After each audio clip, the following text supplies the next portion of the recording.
Welcome to Retirement with Jim. So today, should you retire this year in 2025? So before we get started, if you like my channel, please consider subscribing. Helps my channel grow. Hit the like button if you like. If you want to leave comments, I'm happy to hear from you. What you like, don't like, agree, disagree, topics you want me to talk about. So with that, let's get started. So don't probably if you asked me whether you should retire this year or not, probably the most solid answer I'd give you is a maybe. But I'm leaning definitely towards the no.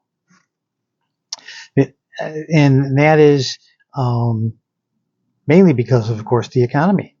The stock market in all of its ups and downs, mainly downs, really.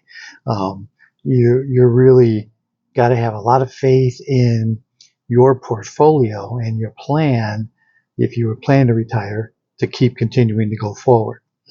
Now that doesn't mean don't retire. God, I would tell you if everything is good, got to retire in a second, just an absolute second. You just it's the thing to do. Get out of the rat race. Enjoy your life. So I would say if you have still too much debt, then probably no, you shouldn't retire.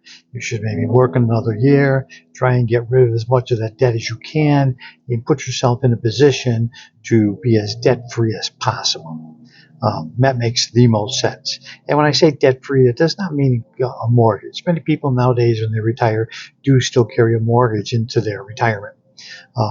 That's kind of like whether you have to pay rent, or you're, paying the mortgage in your house.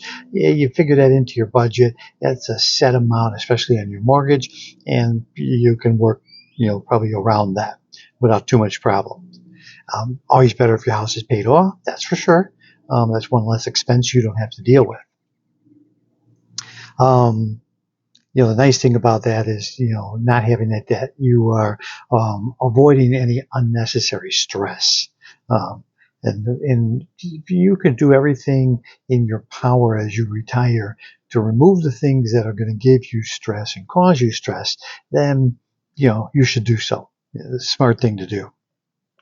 So can you reduce your expenses further than what they are?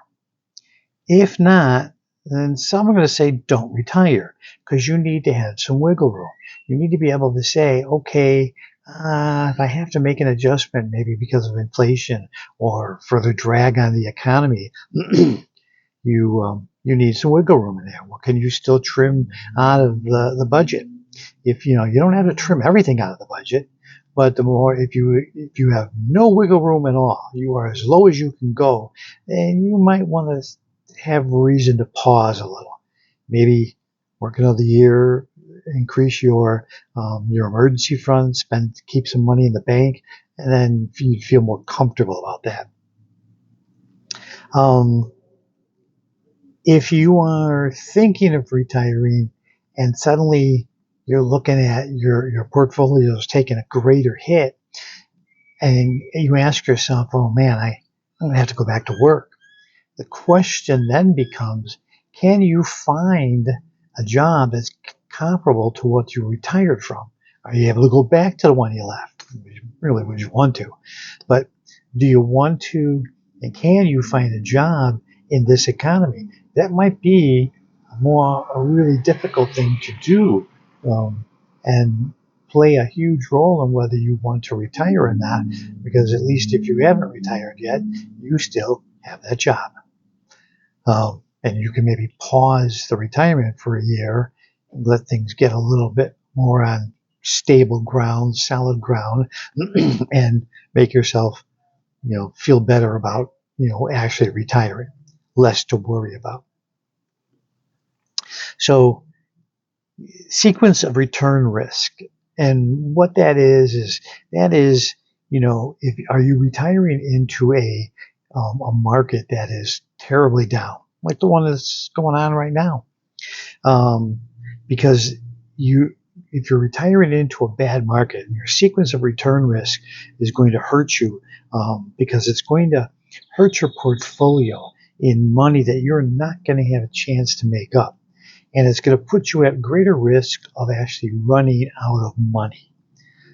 So you got to consider, what's your chance of running out of money?